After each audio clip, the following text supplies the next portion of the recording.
Hi all, and welcome back to the second part of my port light box frames video. In the first video, when I built the first set of box frames, they were something of a prototype. I kind of worked through that and tried to design the way I was going to build them as I went.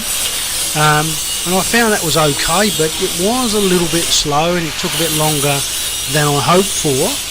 So in this second video, what I did was I changed the method of the way I constructed the box frames and tried to make it a bit easier and a bit quicker too. And so with those first frames, what I found was when I cut the seal rings out, they were quite flexible, and when I welded them in place and tried to form the outer wall of the box frame around them, I found they flexed a little bit and they moved around a bit. So what I did, as you can see in this clip, this time was I cut the rings out, but the inner cut I left little tabs, if you like, in between the cuts, so as I could maintain the strength of the actual frame, the seal frame, and will make it a bit more steady when I bend the outer walls around the frame. And I found that did help quite a lot. So with my alternate method, after I tack welded the inner ring plate to the outer wall, I clamped that to the bench, as you can see, and then I was able to start pulling the outer frame around and put tacks in place as I went, and I found that worked really well for me. What I was also able to do then is the line I marked on the outer wall as a reference point to maintain the 15mm lip on the outside. I was able to keep that lined up with the edge of that seal frame much better.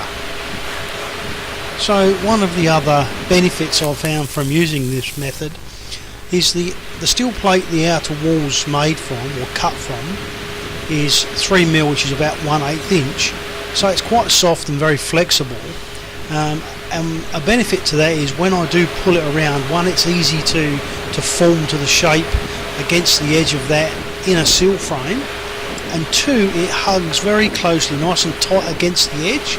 So when I pull it in, as you can see here, once I get it in the correct position, I can put some tacks, and it pulled it nice and tight, kept it close up against the edge. And the benefit to that again is when I weld around the inside, I don't want too big a gap between the outer wall and the inner seal frame, otherwise you get a lot of shrinkage there from some of the welding, and that can deform the shape.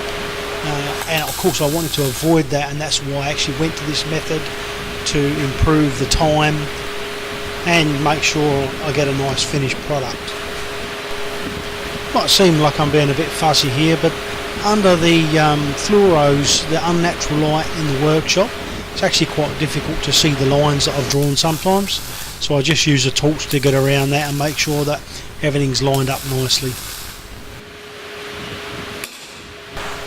Once I got the ends pulled round and tacked in place, I was then able to just flip it over onto its back on the bench and use a clamp to pull the ends together. And once I had that in place, I wanted to make sure that the 15mm lip I've got around the outside edge of the actual port light box frame itself, I wanted to maintain that and keep that nice and accurate. So I was able to just tweak the position of the plate against that reference line to make sure the lip stayed 15mm and was nice and even all the way around. And the purpose of that is that the lip you can see standing up on this edge is the one that will go through the side of the cabin wall and will allow me to position this box frame in such a way that I can then trim the excess off to follow the contour of the cabin wall.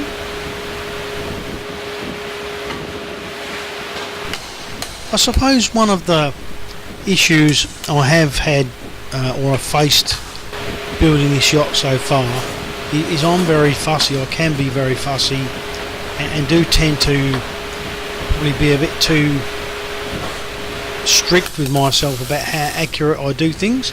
I know overall that's a good thing, but it does add a lot of time, or has added a lot of time to any of the processes that I do to make things or construct things, and overall it's added quite a lot of time to the boat. So I'm always looking for ways to improve that time and do things quicker, but unfortunately my nature holds me back a bit.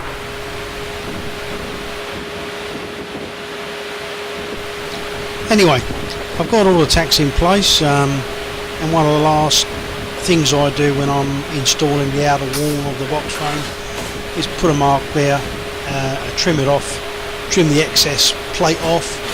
I try to make sure that I get a bit of a gap between the two ends, so when I weld that I can fill that gap up, and it gives me a nice smooth surface when I grind the weld back. When the box frames are complete, what I need those inner sills to do is kind of emulate the thickness of a fiberglass hull, and I think I've mentioned this in some of my previous videos.